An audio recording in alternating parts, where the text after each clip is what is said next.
Guten Tag, welcome to the Franchise Tag Sunday preview show. In a mere few hours, in 3 hours' time, we're going to get a rare treat for the UK fans because usually if the games are on, we're going to them most of the time. But the NFL Munich game is kicking off at 2:30 today. The Seattle Seahawks against the Tampa Bay Buccaneers.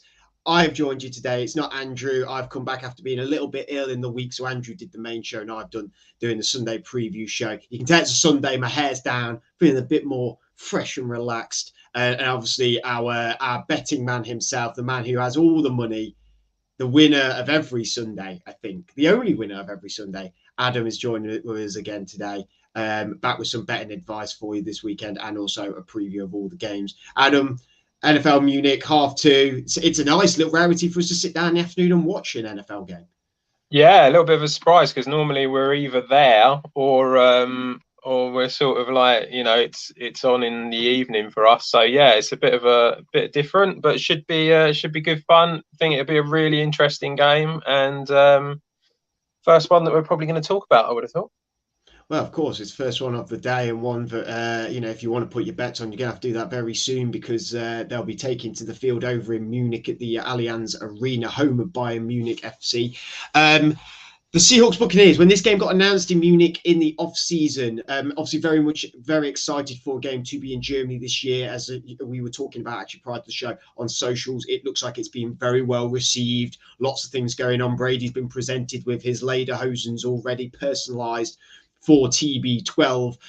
But the discussion would have been, well, the Bucs are going to blow out the Seahawks in Germany. They've got a bit of a stinker of a game. We're several weeks in. We're into week 10, and with the Seahawks at 6-3, the Bucs at 4-5, the Bucs looking like they're struggling. Geno Smith seeming to have this revival this year with the Seattle Seahawks. It's going to be a very different game to what was happening at the start of the season. I suppose very similar to the Jags Broncos predictions as well.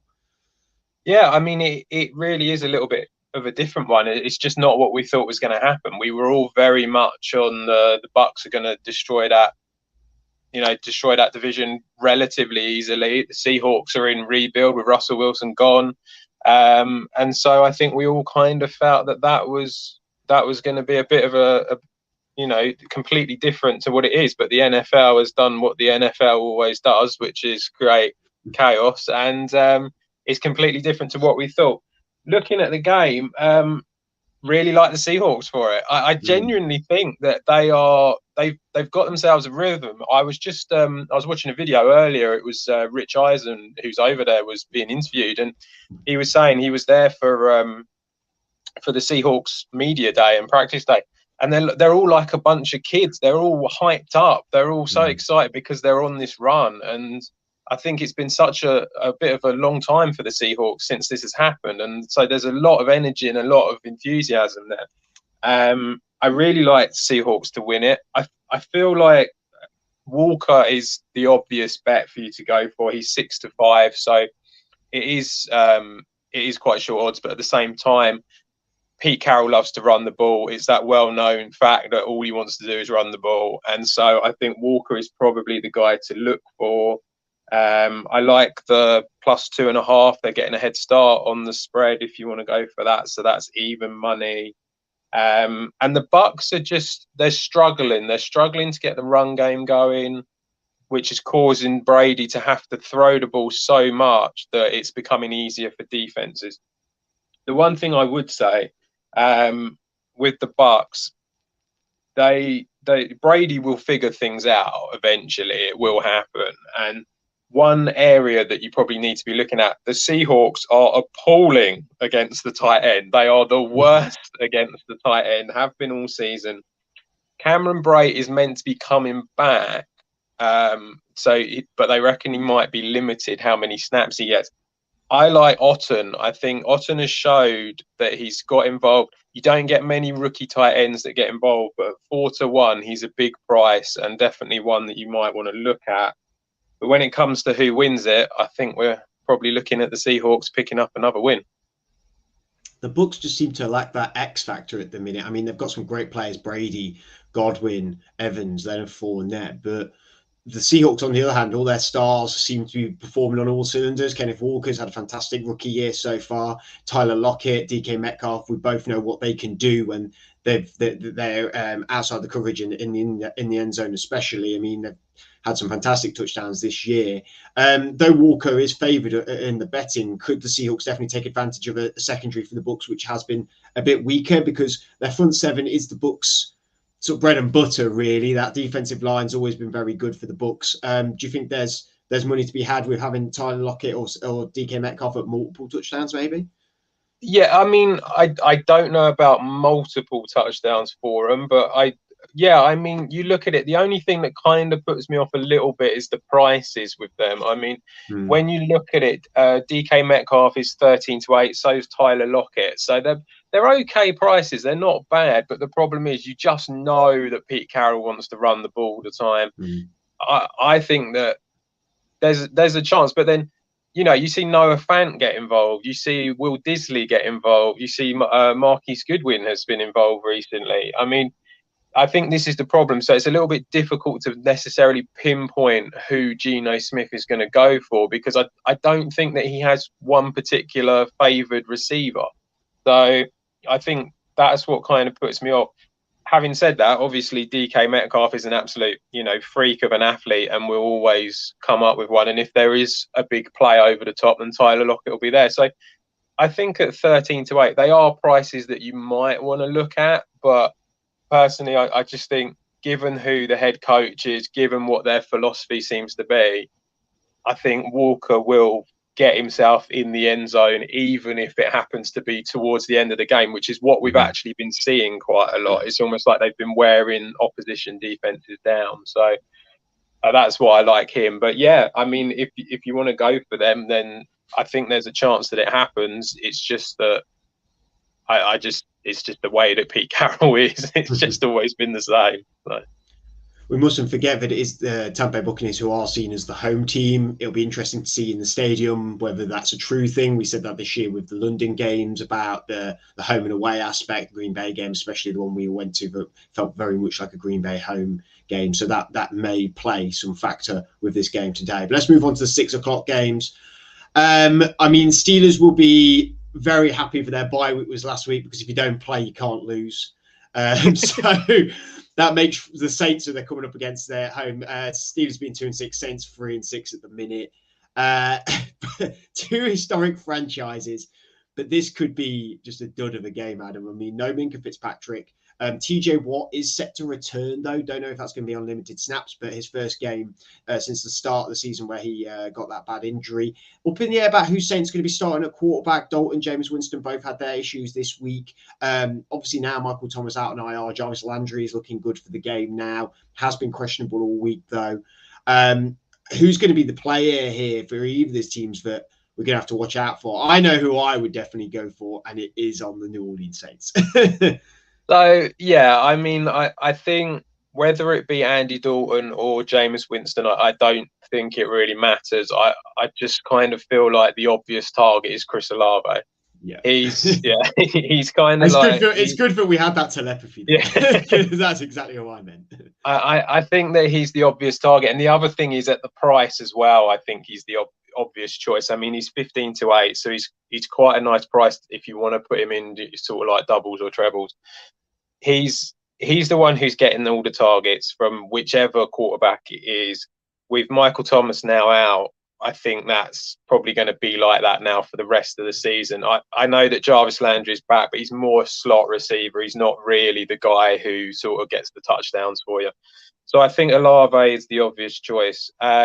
Kamara, again, is another obvious choice, but he's even money, so it's not quite as juicy a price. But it's definitely that they're the two that you need to be looking at, and so I'd take Olave purely because he's got more. On the Steelers side, like you say, TJ Watt's back, so I think that's a really good thing. Actually, one thing I've got to say about Olave, the Steelers are currently 31st against passing touchdowns. Like, they give up passing touchdowns, so that's why Olave as well. But on the Steelers side, it's difficult. It's really tough. I mean, you know, we haven't actually done the main show for a little bit, so we might veer off the betting a little bit here. But I mean, I'd really like to know from your being a Steelers fan. I mean, like, do you feel like Kenny Pickett was the right move? Because there's some really good quarterbacks coming out now, and I know a lot of this is hindsight, but it's not really happening with Pickett. It's like he's doing bits, and obviously it's his rookie year, so you can't really have a go at him too much. But it feels like with some of these guys that are coming out of college, you see them every Saturday night now. They're looking pretty decent, and they've got legs on them. And Pickett, I know he can run a little bit, but it just kind of feels like it's not really working. I said from the start, if we were going to start him starting from day one, I've always hated the change of quarterback in a season, always hated it. And it's not always been that successful either. Tua wasn't that good when he came for Ryan Fitzpatrick. Lamar Jackson wasn't that good when he came in for Joe Flacco. It never seems to work out. It is his rookie year. It's been a struggling Steelers team and a very much transitional team at the minute. I think it all relies on where you pick. I think and at the minute we're the fourth pick at the minute. I think it depends what you want going forward. Do you take a strong left tackle, because that is a massive thing? I mean, is it all on Pickett because how weak our O-line is? That really needs to be built up. And like I say, it is interesting about the quarterbacks that are coming out. Would I go for one of them at this point? I don't think Pickett's proved everything, but at the same time, I think we've not given him time to prove everything. He's been put in a very, very bad situation in terms of poor O-line, wasn't the starter, an offensive unit and an offensive coordinator don't seem to be having it clicking together. We've almost had too many mouths to feed with Claypool, Pickens, and Johnson. Bringing in Oshevsky this year, who I know is a bit more of a returner, Fryermuth as well. There's almost too much options in a way for a rookie guy, whereas now with Claypool gone, with Pickens also a rookie as well, trying to adapt to the system, I think you should give him time. Just because this year's quarterback class is seen as very good doesn't mean nothing really, because next year's class may seem really good. The year that every year there seems to be it does dip and dive about what's more superior in each class, but it's not like it's 10 years. It's not like we have a great quarterback class and then we have to wait 10 years for the next one. It comes around every, like, you know, the last big quarterback class we saw was the Baker Mayfield, Josh Allen class. And we had players in that class, that Josh Rosen, done nothing. Baker seems to have done nothing. Sam Darnold seems to have done nothing. And then we've got two, well, for me, one potential league MVP this year and one who has been a league MVP in Lamar Jackson, Josh Allen. That was only in 2018. So, you know, that was not that long ago for that to have happened. Only 4 years ago. So I know 4 years is a long time, but I think 4 years gives you enough time to see what you've got with Pickett. I mean, 3 years gives you enough time to see what you have Pickett. And then by that time comes around again, new quarterbacks will be available. Do I like being in that position? No, not at all. But you need to give him time. I think that it's like a lot of sports at the minute. Just watching the match of the day this morning, it's the exact same sort of thing. These guys don't get time in sport now because it is so win now and have to be successful now. And Steelers are not in a successful sphere at the minute. So I think the Saints go and beat us. I think it's incredibly low scoring. I think it is going to be not that exciting game. I don't think it's a case of the Saints outscoring the Steelers. I think it's the case of the Saints defense being better than the Steelers at this point. I think Saints play the defense so well and always have done. So I think it's a case we're not going to get going. Doesn't mean the Saints are going to put up 30 points, but it's going to be a defensive game all day. It's not going to be very exciting, I don't think. Yeah, so the over-under is at 40 points. I mean, like you say, I think the under on that could come off. The one on the Steelers side that I do quite like the look of, and I mean, he's 21-10. I wouldn't necessarily be encouraging you to put money on him or to put him in your fantasy lineup or anything like that, but I do think he's worth watching just to see what happens, because it's Jalen Warren, I think, the running back. Now, Najee Harris has really struggled all season. He's just not been getting the yards or the touchdowns. They've just had their bye week. I think that that historically is normally a time, especially in the middle of the season, that teams have a tendency to change. So I think it'll be interesting to see what the sort of snap count is for Warren compared to Harris after this game. See whether Warren's getting more of the touches. I think he's kind of shown that he can do a bit. So I think that that's the one that's probably most interesting on the Steelers side. I actually quite like the Steelers' chances of maybe causing a bit of an upset here. I think that they've got with TJ Watt back, I know that it's not all about one player, but at the same time, you watched it. It is for that defense. Yeah, this is what I mean. It is for that defense. So I think that defense is really going to make a difference now because he's back. Like you say, don't know how much he's going to play, but just him being there and suited up, I think will make a difference. They've just had a week off, which is massive. So, yeah, I mean, I can see him, like you say, really tight game. I could see him sneaking it. I mean, you look at the spread, they're only giving +1 to the Steelers. That's how close I think it will be. So I think they've got a little chance. But, yeah, I don't think it'll be the most exciting game. No. Lots of nail biting probably from my side. Moving on to another 6 o'clock game. The Vikings going to the Bills. Vikings 7-1, Bills 6-2. Has been announced in the last just before we started the show that Josh Allen will be playing limited all week. Caught on camera, seeing the media ran off. I don't really know what was going on with that. It was like I'm injured, I'm not injured. It's been a bit up in the air. At the start of the week / the end of last weekend, it was like Josh Allen's going to be out for like months, and then he's suited up for today. So I really don't know what's going on with his injury status at the minute. Vikings on 7-1, Adam, rolling pretty well. On the fantasy show, all the guys, Byron obviously being the Bills fan, all the guys were very, very heavily in the Bills' favour. Can the Vikings upset the Bills here? They're on a good run. So the Vikings seem to be getting the job done. I don't really feel like they've particularly played anyone of that much quality so far, and the one team that did have the quality was the loss. So that's the only thing I would say about the Vikings at the moment. So I think because it's in Buffalo, especially now that you've got Allen back, I think whether he's not going to be 100% whatever, but he clearly is going to be capable of playing. And even Josh Allen, not 100%, I think is going to be still more than enough to beat the Vikings.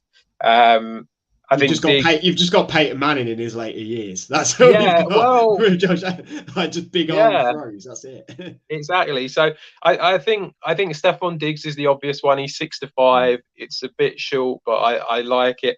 I must admit, I did put Singletary down. Although the fact that now that Josh Allen is definitely going to play, I think maybe you would veer away from Singletary.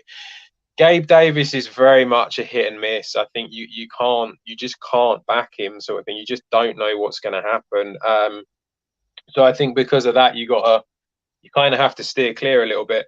On the Vikings side, Justin Jefferson again. I mean, he's 6'4". I think with that Bills secondary that has had a few injuries, isn't 100%. I do feel like Jefferson is the play for you at 6'4". So I quite like him for that, but I still feel the Bills are probably going to win it, and it's really difficult. I think the thing is like, even though the Bills do lose games, you can't back against them because of who they've got. You just think they're going to win every game. So I think because of that, the sensible one's the Bills. It all relies on the health of Josh Allen, right? That's what I think it is for me. So if Josh Allen comes out of the game, I think the Vikings win, but I would go the Bills because like you said, it'd be very much a mistake to not back the Bills, I suppose. Yeah. And they've got a point to prove after losing to the Jets. That also can't be understated as well. They really will be coming out firing on all cylinders. Next 6 o'clock game, a game that I think wrote on paper, you go, this is going to be a stinker. But given the form these two teams are in a weird way, this could easily be like 35-32 with the Lions-Bears game. Like, this could be really insane. Justin Fields trying to break the Ohio State curse, it feels like, of the quarterbacks that have come in. He's really started to get going. Andrew absolutely adores him and has really been a champion of him. Lions team that, again, have been very much like last year. Good team, just can't get the wins and in very close games. Had some confidence after beating the Packers, obviously. They're on a high there. This could be a bit of a big game here, I think, between these two teams. And also as well, betting wise, I feel like this is a mess of a game as well, because who do you go for? There's a lot of guys on both these teams who could potentially score. So this is, I mean, I think everyone's probably going to say Bills Vikings just because they're two teams that have got great records. But this is quite possibly the most exciting game of the 6 o'clock games. I mean, even when you look at the later games, I feel like it could be the highest scoring one of the week, to be honest. Really like the over. So it's 48.5. I think that's fine at 10 to 11. That won't be an issue. The one thing that I really came to when I you look at the sort of stats and stuff, both of these defenses are appalling. They are dreadful. So, I mean, the Bears are slightly better, but not much. I mean, they give up touchdowns in like the run, in the passing game. They give up yards for fun.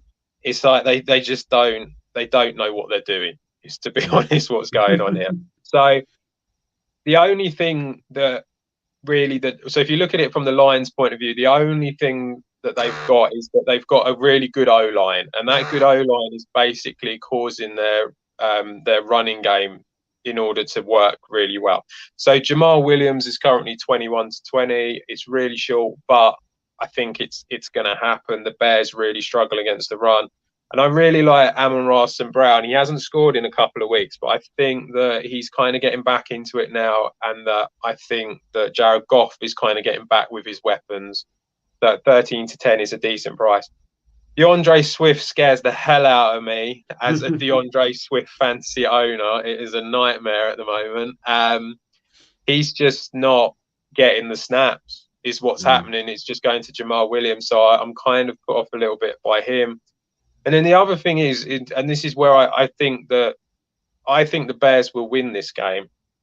And I think they'll win it not only because of all the problems that I've just said on the Lions side, but also I just feel that Jared Goff is not the same player when he's away from home. And you're starting to see quite significant differences from home and away fixtures. So I think when he's away, he's outside, he's at Soldier Field, it's going to be tough for him.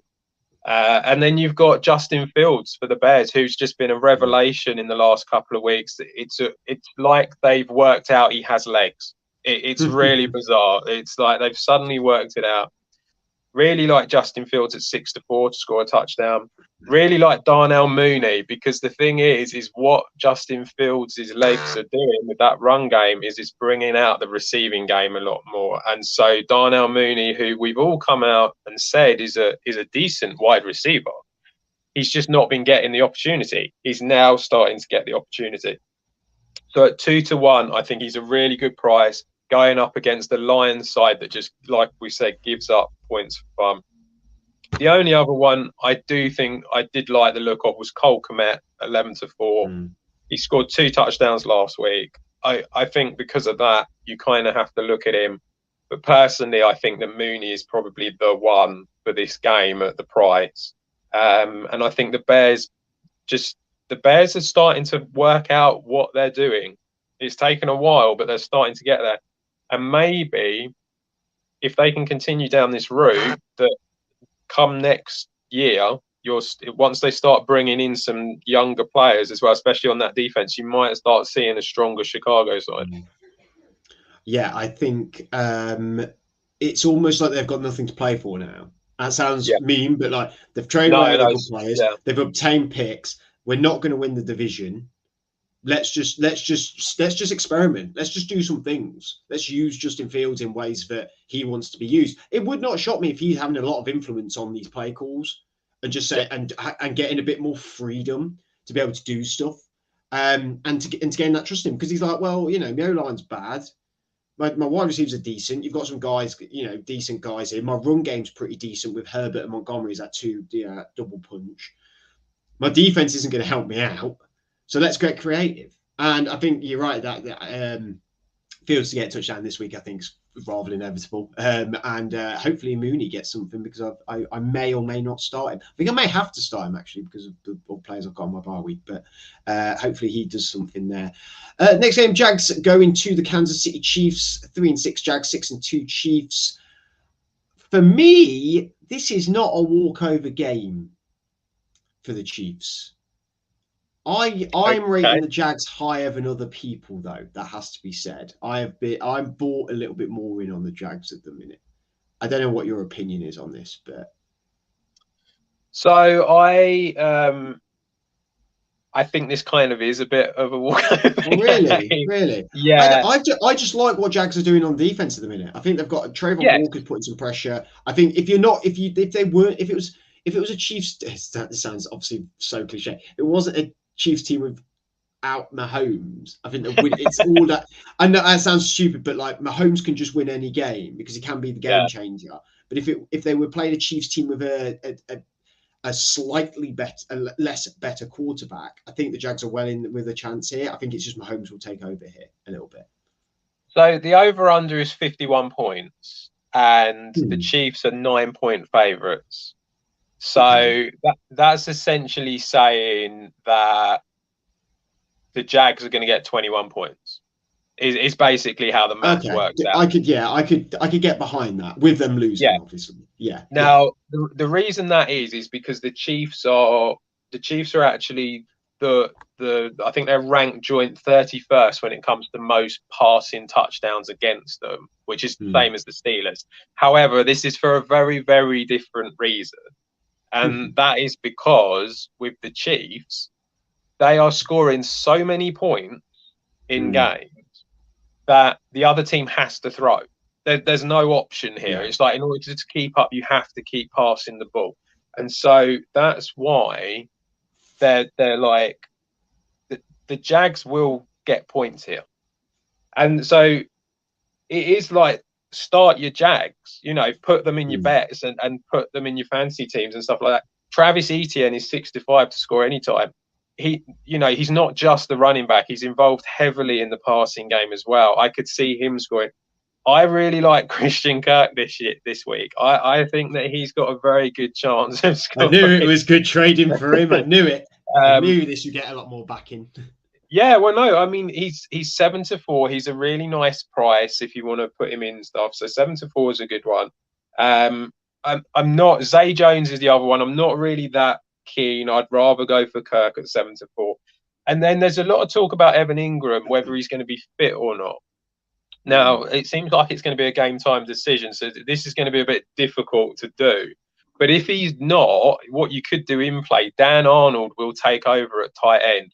And so he's 15-2 at the moment. So he's definitely one that you're going to want to have a look at and see whether or not he is playing or more to the point, whether Ingram isn't playing. But yeah, Christian Kirk is the touchdown scorer bet, really, I think, in this game. When you look at the Chiefs, I just can't back them. Like, I can't find a touchdown scorer. There's too many options. Where the point's coming from. Yeah. The only thing I can really say to you is that Travis Kelce probably will get a touchdown, but he's 8-11, so he's really short. And that Mecole Hardman didn't practice all week, so chances are he's not going to play. But apart from that, you've got Juju, who's actually been looking good. I think definitely he's worth having a look at. You've got Kadarius Toney there now. You've got Sky Moore, who's been involved a little bit. You've got MVS, who was around at the beginning, but not so much at the moment. I mean, it could go anywhere. You've got Pacheco, you've got Clyde Edwards. There's too many. Even McKinnon's getting involved in it now. So it's an absolute nightmare when it comes to that sort of thing. But I do think the Chiefs will probably take it fairly comfortably, but expect the Jags to get some point. I've got the Chiefs winning as well. It's like betting on the Patriots 5 years ago. Yeah. It's like, who's going to score this week? Which running back? Which running back out of the 6 you have is going to come in this week? Moving on to the next game, Browns at 3-5 going up against the Miami Dolphins in Miami, 6-3. Dolphins, the run they're on at the minute, I mean, you've got to be putting money on Tyreek Hill, Jalen Waddle here, surely. So the only thing that kind of puts you off with Tyreek Hill doesn't score a lot. He hasn't scored many touchdowns. It's been strange with Tyreek Hill. He's been getting the yards. It's really odd. So looking at it, I had a quick look. I think the Dolphins will win it. I do think this is another exciting game, actually, because the Dolphins secondary is a bit injured still. the Browns defense hasn't been as good as what it was in previous seasons. It's the over-under's 49, so I quite like the 40, for it to go over. So I think this could be another game that's a contender for the most points. So that's 10 to 11 for the overs. But Waddle is the biggest price between him and Hill. So he's only 11 to 10. So they're all short because they know that there's going to be a load of points in this one. But yeah, I do like Waddle.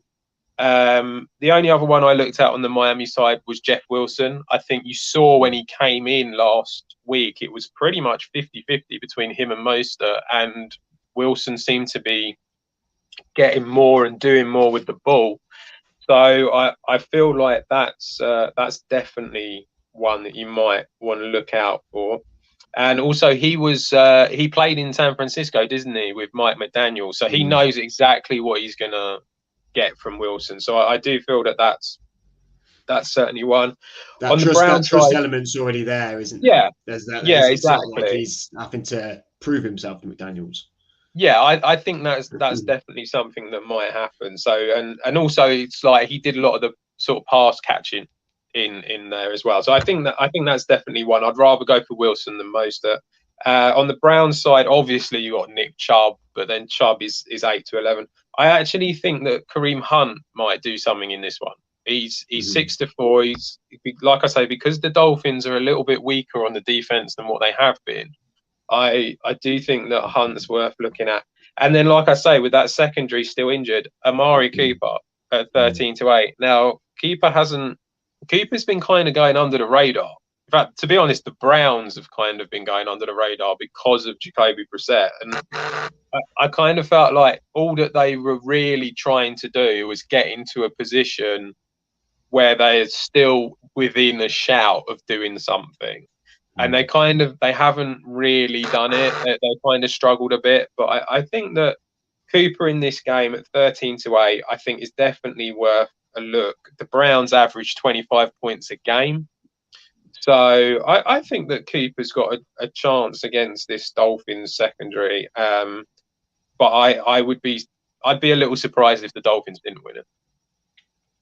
Me too. I'm really liking what the Dolphins are doing at the minute. And like I say, it was very astute business by McDaniels bringing in someone like Jeff Wilson, where he knows his history and he knows how he can play. And I'd certainly be looking at a few of them players there. And the Browns are interesting as well. Donovan Peoples-Jones is a player that not everyone maybe rates all the time, but he unfortunately just doesn't get in the end zone, does he? Really, it's all Cooper in the end zone. I don't believe that they've not got Njoku either this week. I believe it's Harrison Bryant. I think Njoku. Yeah, and so last week I mentioned Harrison Bryant, and he just didn't really see much of the ball last week, and it's like, and maybe he will this week, and he is a bigger price than Cooper because of that, but. Yeah, Njoku's still out, and I just feel like if anyone's getting in there from the passing game, it'll be Cooper. Phrase I never thought I'd say in week 10. The New York Giants are 6-2. Sorry, I thought they'd be 6-10. Yeah, that's what I thought their end record would be. I mean, there's still time for it to be that, I suppose. Hosting the Houston Texans at 1-6-1. Walkover pending. I think the Giants are. I think the Giants are much stronger. They're in a much better position. I don't think this game is going to be particularly exciting. I think there's going to be a lot of running the ball. The Texans' defense, actually, they're pretty good when it comes. They don't give up many passing touchdowns, but they're very bad at giving up rushing touchdowns. And when you've got Saquon Barkley on the other side, that's not a good recipe. So I like Barkley to score, but obviously he's 4-6, so he's really short. I'd probably say that you would go for Dameon Pierce on the Texans side just because he's going to get the volume. If he gets all the snaps, which he probably will, he's going to have a chance of scoring. He's 5-4. So, but again, at such a short price, whether you want to go for it, I like the under at 10-11, under 40.5. I think there's going to be a lot of rushing, not a lot going on, and I think the Giants will win it. I don't think they'll win it by a lot, but I think it'll be another one of them games that they seem to be having where they just seem to get, these sort of 19-16 wins and stuff like that. And I just think it'll be another one at home because they're on a run. And the Texans just, I don't know what the Texans are doing. Still don't know. Didn't know last year. Don't know this year, and probably won't know next year. So yeah, I think it would be a surprise if this gets to 1916. To be honest with you, I think the Giants will shut down the Texans offense. Texans defense ain't that great. The Giants offense isn't all that electric. This could be outside of the 9 o'clock game in the 6 o'clock bracket. This could be the dud game for me. But the Giants, winning that easy. They lost the 6 o'clock games. The Tampa Bay Broncos, the Denver Broncos, coming up against the Tennessee Titans. Interesting matchup of a very good run defense against Derrick Henry here. Obviously, a Denver team that is struggling in the throwing game with Russell Wilson, Cortland Sutton, Jerry Jeudy. Treylon Burks, I believe, is back for the Titans. So this is where you look at the game and you go, I'd usually trust Derrick Henry, but it's the Broncos, and vice versa, I suppose, with the passing game of the Titans secondary, because they're pretty decent secondary. Yeah, it's a team of two very strong defenses. Like you say, both pretty good against the run. It's difficult so Derrick Henry, I had him in my bets last week because he was up against Kansas City and the price was a bit bigger. I mean, he's 8-11, so he's very short. So it's a difficult one up, but then he is at home. So it's a really tough one. There's pros and cons to Derrick Henry on this one. So given the price, because he's so short, I probably wouldn't be going there. Having said all that, I do think that the Titans will probably win. I know the Broncos are off a bye week. I know they won last week, but until I start seeing more consistent offense on that team, it's very difficult to think that they're going to win games. So I think the Titans were unlucky against Kansas City. They did pretty well. They pushed them all the way, and I think that they've got a really good chance of winning this one. But there's not really a touchdown score on the Titans side that I like, although Tannehill's back, so the wide receivers probably will be a little bit better. But you are coming up against Pat Surtain and players like that, yeah. So it's a really difficult one because you're going up against the Broncos. On the Broncos side, there are actually a couple of guys on the Broncos side that I do quite like the look of purely because of the prices. I really like the look of Jerry Jeudy this week. I think that you've seen over the weeks that Jeudy seems to be getting more and more of the targets. It's weird. The start of the season, it was all about Cortland Sutton. Everyone was going on about how Wilson had this relationship with Sutton and that the ball was going there all the time. And that didn't really seem to materialize. It's like when it came to the games. When you actually look at the last few weeks before their bye, Jeudy is the one who's getting more and more targets now. And so I think he's the one to go for. He's 5-2, so he's a pretty big price for any time touchdown. So I do like Jerry Jeudy. And then Tennessee, the one area that their defense does really struggle with is the tight end. And Greg Dulcich has looked pretty decent in the last couple of games that he's played in. He's 100-30, so he's a bigger price as well. I don't think both of them will score. But I think one of them will. So I like both of them. And I mean, you were at the Jags Broncos game in London and you saw them win. And I know that you came out and said that you thought they weren't very good and that the Jags should have won it. But it did seem to be Jeudy and Dulcich that were getting the ball most. He did. He definitely has a connection there. I think the problem was at the start of the season was we didn't know how much Jeudy was going to be playing because he had that injury impending. There was an investigation, wasn't there? I can't remember what it was about, but yeah, there was a bit of that. That's why we thought about Sutton. But yeah, it's really showing that he's got a connection with Jeudy. I just don't think they are ultimately that good a team at the minute. And I think Titans are looking pretty good. I would trust the Titans to win this game. I think it's a very interesting matchup in all areas. Bring back Treylon Burks, but you got Pat Surtain. Decent secondary for the Titans. You got Cortland Sutton, Jerry Jeudy. Good run defense for the Broncos against Derrick Henry. Really interesting. Moving on to the 9 o'clock game, the 9:05 game.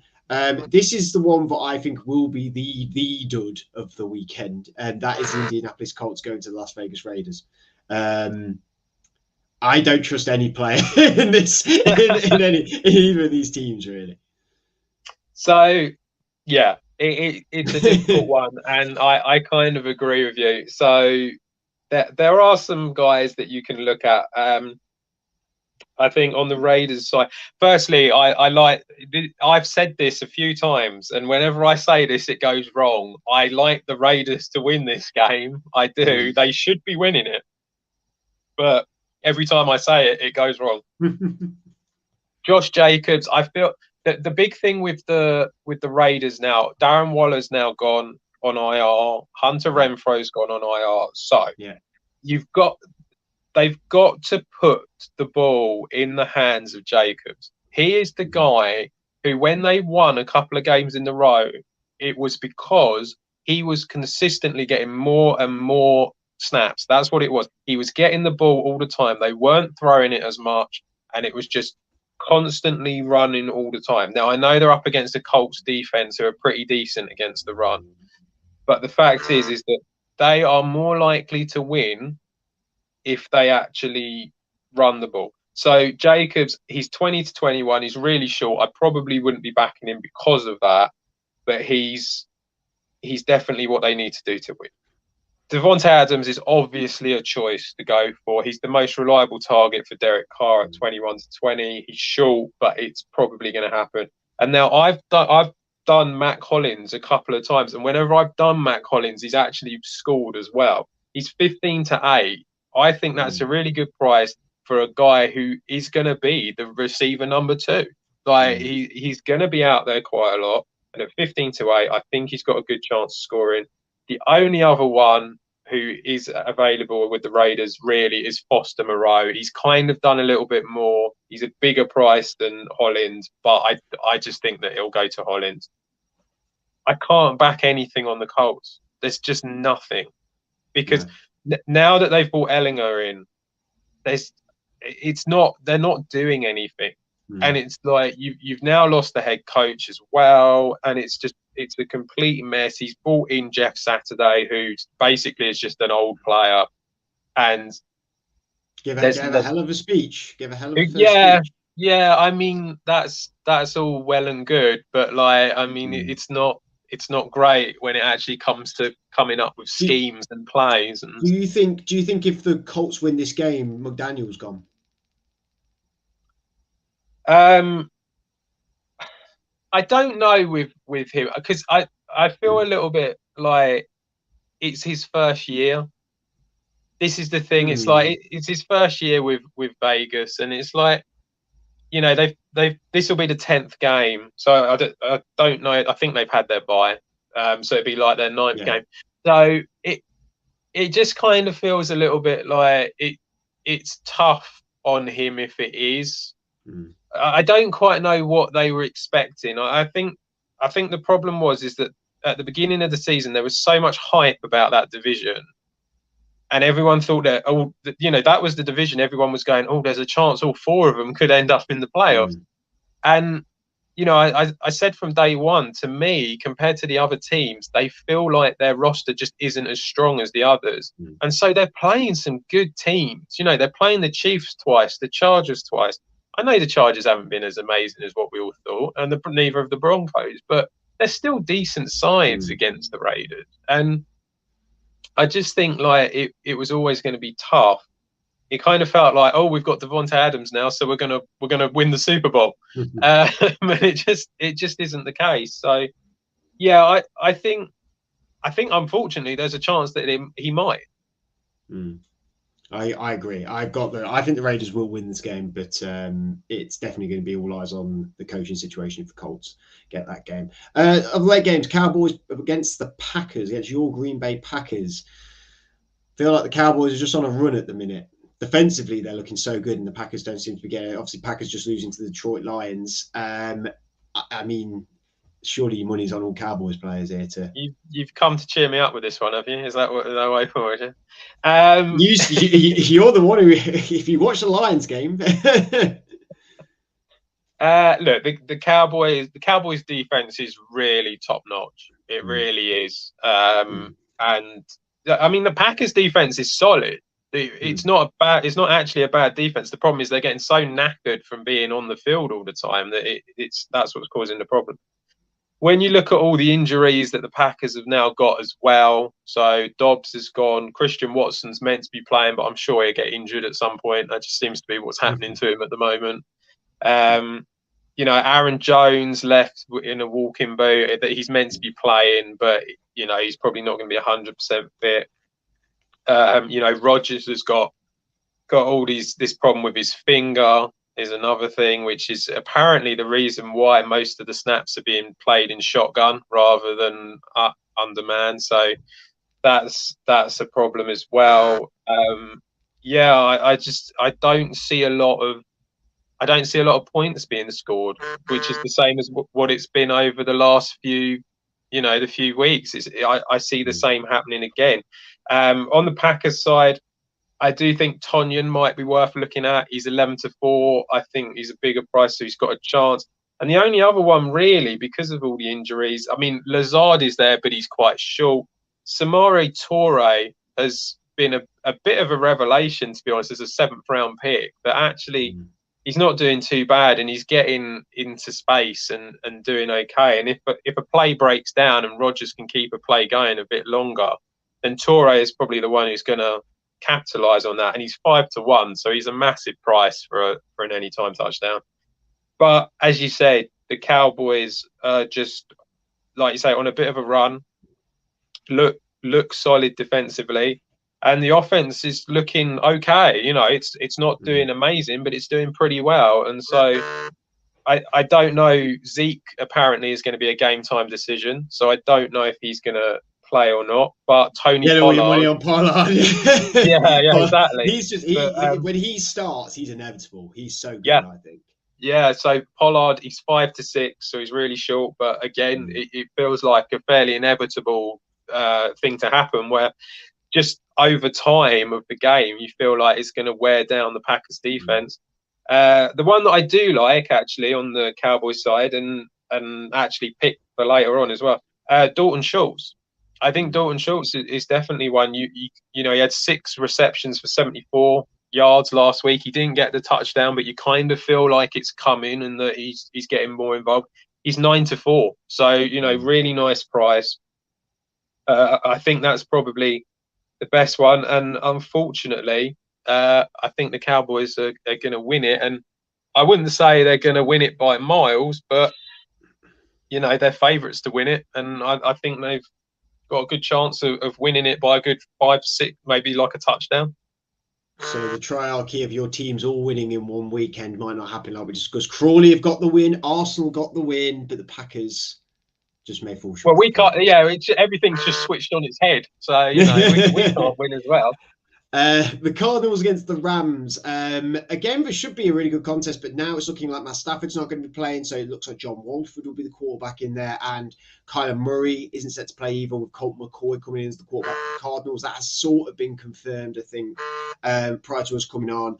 It then makes everyone hard to trust, right? Because we just don't know what John Walford played well, Colt McCoy played well when they both come in, but everything becomes untrustworthy when they come in. Yeah, it's a really tough game to really sort of work out who you think is going to win, or even who any touchdown scores. I mean, they've both come in and they've both won games when they have come in the past. So, I mean, really, you're looking at if you want to go anywhere in this game, I'd say you probably want to go for the obvious ones. DeAndre Hopkins for the Cardinals is 8-5. I think that's one that I wouldn't necessarily put you off of.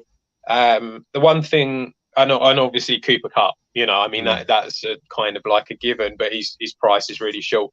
The only thing really that you can kind of go against is the Cardinals are appalling against the tight end. They've really struggled against that position all year. So Tyler Higbee, who's been very difficult to trust over the last couple of years, because a couple of weeks, he just hasn't really been involved in the game at all for some reason. So I think that, but he is 13-5. He's a big price, but like you say, it's really difficult. I think maybe the Rams might nick it. It's a real coin flip. It really is, this game. To be honest, I think both teams aren't very good, but I think that the Rams might just nick it. I agree. I think the Rams. I think the Rams have got marginally better defense all round. Yeah, So that's why they may nick it. Because I'm not sure Colt McCoy could maybe. The O line for the Cardinals was really banged up last week as well. So coming up against Aaron Donald, I know they've not been great players like them employing that, but I just edged the Rams on that. The late game going into Monday morning, the Los Angeles Chargers go into the San Francisco 49ers. Battle of California, I suppose, this game. Interesting game. Lots of people that could score on the 49ers side, but on the Chargers side, only really one player you can out and out trust. Really.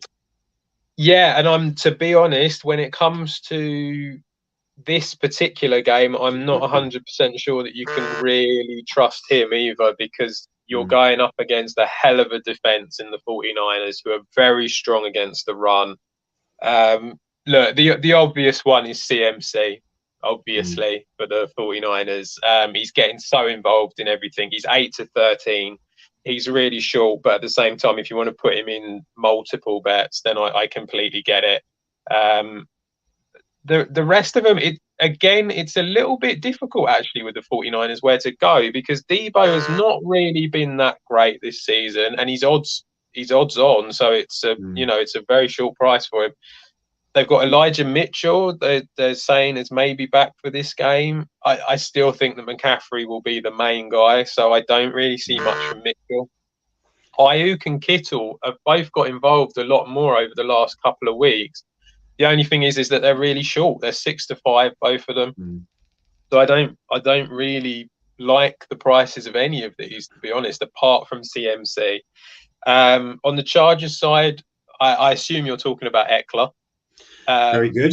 Yeah. That's the only player they have left. Yeah. It seems Mike Williams and Keenan Allen are both injured. I know they've got Josh Palmer and players like that. Yeah. So Eckler, Eckler, but again, you're going up against a really strong defense at a really short price, so it's a little bit scary to do that. I don't know. When it comes to the Chargers, I put down Josh Palmer. He's 21-10. He's seeing a lot more of the ball. I think he got 106 yards last week and 10 receptions. So he's the guy all the time that Keenan Allen and Mike Williams are out. But this has really killed the Chargers season, losing Allen and Williams, and so it's very difficult. If you want to go for a bit of a punt, you got DeAndre Carter. He's 130. I think that's one that you've seen him get. Gerald Everett. Yeah, I mean Gerald Everett is another one. I've said him a couple of times before, and he's a decent price at 13-5. But it's just the problem with Everett is that sometimes he's around, sometimes he's not. I find that Everett does better against the weaker defenses. That seems to be what happens. And then when in this circumstance, because it is essentially going to be Palmer, Everett, and Carter. I feel like most people are going to. It's weird. The main defender is probably going to go to Everett because he is the one who's kind of got that sort of history of being a good player. So, whereas for Palmer, he did well last week, but he hasn't really been around that much or played that much. So that's why I think he's kind of being left a little bit. Everett, again, 13-5, he's a good price, but it does, to be honest, all the Chargers kind of scare you a little bit because they're going up against the 49ers. So, I think the 49ers win. I think they win it pretty easy as well. Yeah, I agree there. Do you usually talk about the late game on Tuesday, Monday to Tuesday? Or do you do? Yeah, So the Commanders going up against the only undefeated team, the Philadelphia Eagles. All the money on AJ Brown, Jalen Hurts, or do you think the Commanders might be able to knock off the team that's the only undefeated team?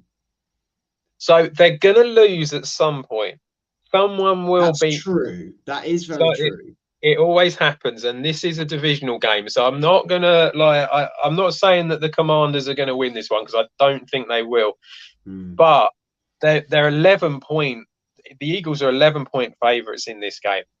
I think plus 11 for the Commanders, I think is doable. I don't think this is going to be a complete shutout. I think that Washington will do okay.